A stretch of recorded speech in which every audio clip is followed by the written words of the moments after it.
সম্মানিত দর্শক এবং শ্রোতাবৃন্দ, আমি যশোরী বাংলাদেশি সেবা পার্টির পক্ষ থেকে আপনাদের সকলকে জানাই সালাম।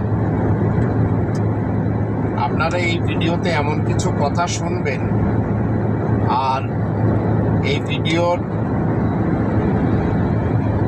শোনার শেষে আপনারা যখন ফেসবুক বা বিভিন্ন মিডিয়াতে দেখবেন, তখন আপনাদের বুঝতে কষ্ট হবে না যে উলামায়ে কুফফারদের কিছু ডায়লগ রয়েছে কোরআন বিরোধী, আবার পলিটিশিয়ান যারা দেশদ্রোহী তাদেরও কিছু ডায়লগ রয়েছে, আবার উলামায়ে কুফফারদের কিছু এমন কর্ম রয়েছে যেগুলো আমরা কোনোভাবেও মেনে নিতে পারি না।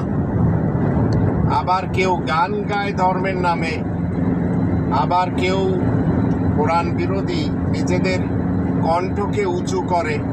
তো এই ধরনের লোকদের আপনারা বিভিন্ন মিডিয়াতে দেখেই চলেছেন।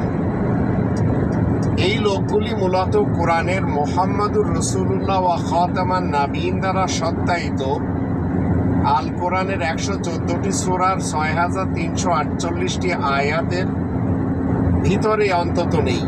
এরা সবাই মুহাম্মাদুর রাসূলুল্লাহর যে সবচেয়ে বড় শত্রু আল্লাহ তাআলা শান্তির পৃথিবীতে, তিনি হলেন মুহাম্মদ ইবনে আবদুল্লাহ। দুজনই মুহাম্মদ, একজন কোরআনের পাতায় মুহাম্মাদুর রাসূলুল্লাহ, একজন হাদিসের বা ফলসফার পাতায় মুহাম্মদ ইবনে আবদুল্লাহ।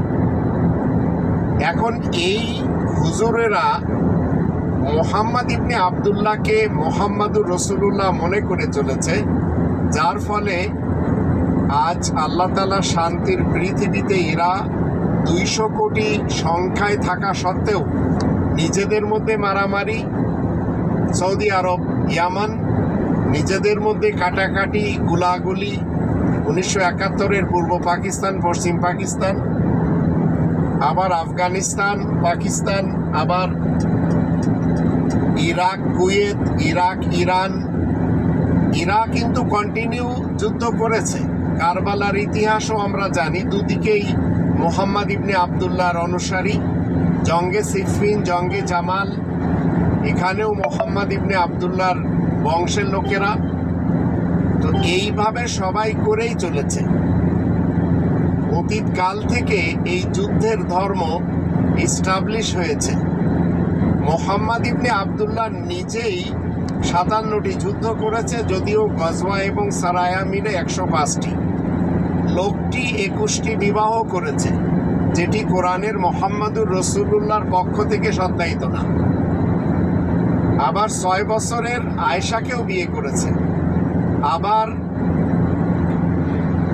4 জন লোককে খলিফা বানিয়েছে, 10 জনকে জান্নাতের সুসংবাদ দিয়েছে। অথচ কোরআনের মুহাম্মাদুর রাসূলুল্লাহ তিনি 46 নম্বর সূরা আল আহকাফের 9 নম্বর আয়াতের দৃষ্টিতে বলেই দিয়েছেন যে আমি জানি না আমার সাথে কি ব্যবহার করা হবে, আর আমি এটিও জানি না তোমাদের সাথে কেমন ব্যবহার করা হবে। ইন আত্তাবিউ ইল্লা মা ইউহা ইলাইয়া, তবে আমি সেই ওহীর অনুসরণ করি যে ওহী আমার দিকে করা হয়। এখন আমাদের দেশে ঝাড় ফুকের হুজুর আছে, ওয়াজ মাহফিলের হুজুর আছে, গায়ক হুজুর আছে, আবার ঈদে মিলাদুন্নবী পালন করার হুজুরও আছে, আবার হরেক রকমের আজগুবি মসলা মাসাইল দেওয়ার হুজুরও আছে।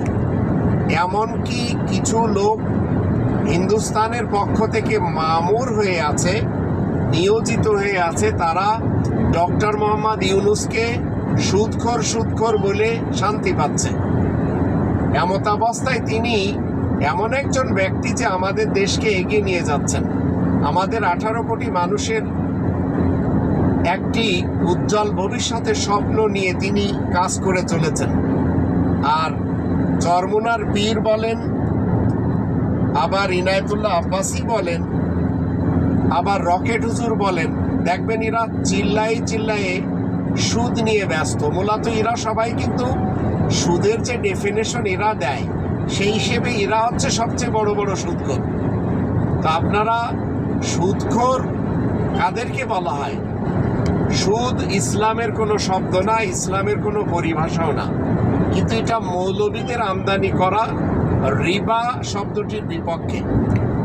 আর কোরআনের 2 নম্বর সূরা আল বাকারার যখন আমরা 275 থেকে 279 আয়াতগুলি পড়ি, তখন আমরা দেখতে পাই সেখানে আল্লাহ বলছেন যে অবৈধভাবে মাল দৌলত খাওয়ার চক্করে যারা থাকে এরা সবাই রিবাখোর। তো সেই পলিটিশিয়ান হোক অথবা ধর্মজীবী মোল্লা হোক, এরা সবাই মূলত এদের ডেফিনেশনে সবাই সুদখোর। আর ব্যাংকিং সিস্টেম কোনোভাবেও সুদখোরদের দ্বারা নিয়ন্ত্রিত নয়। এরা সবাই, ব্যাংক একটা আমানতের প্রতিষ্ঠান। এখানে আপনার যদি পছন্দ হয় যে টাকা রাখতেও পারেন, টাকা নিতেও পারেন। এটা 4 নম্বর সূরা আন-নিসা এর 29 নম্বর আয়াত মতে ব্যাংকিং সিস্টেমে আপনি যদি লেনদেন করেন, সেখানে টাকা রেখে সেখান থেকে লাভ খান, এগুলি সব হালাল। তবে আপনাকে ডেমোতে বলে দিতে হবে যে আমি অবৈধভাবে যে সমস্ত জিনিস রয়েছে মানুষ মারার বা মানুষকে ক্ষতি করার, সেই ব্যবসাতে আপনাকে যাওয়া উচিত হবে না। যেমন কেউ অস্ত্র ব্যবসা অথবা বিড়ি সিগারেট তামাকের ব্যবসা অথবা অ্যালকোহলের ব্যবসা। এখন এই উলামায়ে কুফফার যারা রয়েছে আর এই যত আমাদের দেশে দুর্নীতিবাজ পলিটিশিয়ান রয়েছে, এরা দুটো ফ্যামিলির সাথে সম্পর্ক রাখে। আর দুটো ফ্যামিলি মানে মুজিব ফ্যামিলি আর জিয়া ফ্যামিলি। আবার এদের সাথে এই উলামায়ে কুফফাররা কখনো উলামা লীগ, কখনো উলামা দল হয়ে কাজ করে। কখনো হাসিনাকে এরা জান্নাত দেয়, কখনো খালেদাকে জান্নাত দেয়, আবার কখনো মাদার অফ ডেমোক্রেসি অথবা মাদার অফ হিউম্যানিটি, এমনকি কওমি জননী বানাইয়ে তার জন্য আবার শুকরানা মাহফিলও করে। এ হচ্ছে আমাদের দেশের নোংরা মৌলবী যারা উলামায়ে সু, যারা উলামায়ে আজাজিল, এদের চরিত্র। তো আপনি এবং আমি যদি রব্বানি প্ল্যানের বিপরীত যে এদের কোনো জালে ফেসে যায়, তাহলে মনে রাখবেন এরা আপনাকে দিয়ে 10টি কাজ করাবে। 10টি কাজের ভিতরে যে 10টি কাজ যদি আপনি 5টি কাজ করতে পারেন জান্নাতে যাবেন, আর যদি 5টি কাজ না করেন তারপরে আপনি জান্নাতে যাবেন। এই 10টি কাজ নিয়ে এরা কি করে, 5টি কাজের বিরোধিতা করে আর 5টি কাজের প্রমোট করে। এবার আসুন প্রমোটটা আমরা প্রথমে জেনে নিই। প্রমোট কি করে? 5টি এমন মেজর শিরিক রয়েছে যে শিরিক আপনি যদি করেন আপনার জন্য 5 নম্বর সূরা আল মাইদার 72 নম্বর আয়াত মতে জান্নাত হারাম হয়ে যায়। তার ভিতরে 1 নম্বর শিরিক হচ্ছে ওয়ালা ইউশরিকু ফি হুকমিহি আহাদা, আল্লাহ তাআলার হুকুমের সাথে শরীক করা যাবে না। 18 নম্বর সূরা আল কাহাফের 26 নম্বর আয়াত। আর 110 নম্বর আয়াতে বলা হচ্ছে ওয়ালা ইউশরিক বিইবাদাতি রাব্বিহি আহাদা, আল্লাহ তাআলার ইবাদত বন্দেগীতে শরীক করা যাবে না। আবার 17 নম্বর সূরা বানী ইসরাঈলের যখন 111 আয়াত দেখি, ওয়ালাম ইয়াকুল্লাহু শারীকুন ফিল মুলকি, আল্লাহ তাআলার বিচার ব্যবস্থা, আল্লাহ তাআলার রাজ্য, আল্লাহ তাআলার শান্তির পৃথিবীতে শরীক করা যাবে না। তারপরে যদি আমরা দেখি ওয়ালাম ইয়াকুল্লাহু কুফুয়ান আহাদ, তো আল্লাহ তাআলার কোনো দিক থেকে শরীক করা যাবে না। তো আল্লাহ তাআলা শান্তির পৃথিবী একটা, এখানে আপনি শরীক করতে পারবেন না। এই শান্তির পৃথিবীতে আপনার কোনো বিচার ব্যবস্থা চলবে না। এই শান্তির পৃথিবীতে আল্লাহ ছাড়া অন্য কারোর নামে ইবাদত বন্দেগী চলবে না। এই শান্তির পৃথিবীতে আপনাকে কোরআনের সাথে আর একটি সংবিধান মানতে পারবেন না। 4 নম্বর সূরা আন-নিসার 116 নম্বর আয়াত এবং 48 নম্বর আয়াত, ইন্নাল্লাহা লা ইয়াগফিরু আন ইউশরাকা বিহি। এইবারে এই পলিটিশিয়ান এবং মৌলবী এরা এতটাই আল্লাহ বিরোধী যে এই 5টি শিরিকের জন্য এরা সকাল সন্ধ্যা মানুষকে নিয়ে মাহফিল করে। এরা রাত দিন এক করে দিয়েছে। এরা ইবাদত বন্দেগীর সাথে মোহাম্মদ ইবনে আবদুল্লাহ নামে সুন্নত পড়াবে, তার নামে হাদিস মান্য করাবে, তার নামে আপনাকে দাড়ি রাখাবে, তার নামে আপনাকে কবরের আযাবের মতবাদ দিবে, তার নামে বলবে যে ইমাম মেহেদী আসছে তাকে মানতে হবে, তার নামে দজ্জাল আসছে তার কথা মতে দজ্জালের বিরোধিতা করতে হবে, তার নামে সব কিন্তু হাদিসে লেখা, কোরআন কিন্তু এগুলো একটিও বলবে না। ঈসা রাসূল চতুর্থ আকাশ থেকে দামেস্কে আসবে, আবার গজওয়া হিন্দ হবে, আবার কবরের আযাব সত্য বলে তারা প্রচার করবে, আবার তারা বলবে যে হরিণের মতো মুখ নিয়ে একজন দাব্বাতুল আরদ প্রাণী আসবে। মনে রাখবেন, এসব নিয়ে কোরআন কখনো কথা বলে না। বুঝতে পেরেছেন? তো এখন আপনারা যদি এদের কথা মতে চলেন তো এরা কখনো আপনাকে ওয়ালাম ইয়াকুল্লাহু শারিকুন ফিল মুলক, এই আল্লাহ তাআলার একটি দেশের সাথে এরা গণতন্ত্র বানিয়ে দেশ চালানোর কথা বলবে, রাজতন্ত্র বানিয়ে, সমাজতন্ত্র বানিয়ে এবং মোল্লাতন্ত্র, মানে এই 200 কোটি মুসলমানদের কিছু মোল্লা আছে যারা শিয়া, সুন্নি, সালাফি, কাদিয়ানি, আহমাদি, বাহাই, আগাখানি, রাফেজি, বুহেরি, দাউদি টাইপের, এরা সবাই আপনাদের সকলকে নিয়ে যাবে ওদের জালে ফাঁসিয়ে আলাদা আলাদা স্টেশনে।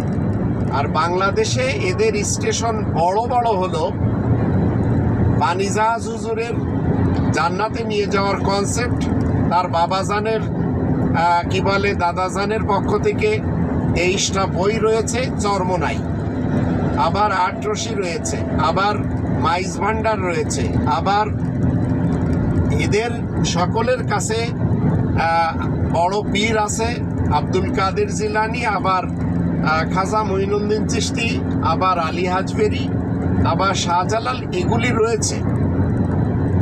ঠিক একই কায়দায় এরা সবসময় চেষ্টা করে চলেছে মানুষ যেন কোনোভাবেও কোরআনের যে 5টি দাবি, এই 5টি দাবির কাছে না আসে। আর কোরআনের নিষেধাজ্ঞা 5টি শিরিকের সাথে এরা সবাই মানুষকে জুড়ে দিচ্ছে। এখন এই কোরআনের 5টি দাবি কি কি? 1 নম্বর দাবি হচ্ছে কোরআনকে শতভাগ আল্লাহ তাআলার যে সংবিধান হিসেবে মেনে নিতে হবে। আর 2 নম্বর দাবি হচ্ছে কোরআন নিজস্ব যে ভাষা রাখে সেই ভাষায় পড়া শিখতে হবে। 3 নম্বর দাবি হচ্ছে মাতৃভাষায় কোরআনকে জানতে হবে। 4 নম্বর দাবি হলো কোরআন মতে জীবন কাটাতে হবে। আর 5 নম্বর দাবি হচ্ছে এই সংবিধানের প্রচারক হতে হবে। তো আমরা যদি এই রব্বানি সিস্টেম মতে নিজেদের ব্যক্তিত্বকে চালিয়ে নিতে পারি, নিজেদের সমাজ এবং রাষ্ট্রকে চালিয়ে নিতে পারি, তাহলে আমরা এই পৃথিবী থেকে জান্নাতের সুসংবাদ নিয়ে যেতে পারবো পরকালে, এবং দুনিয়াতেও জান্নাতে থাকতে পারবো।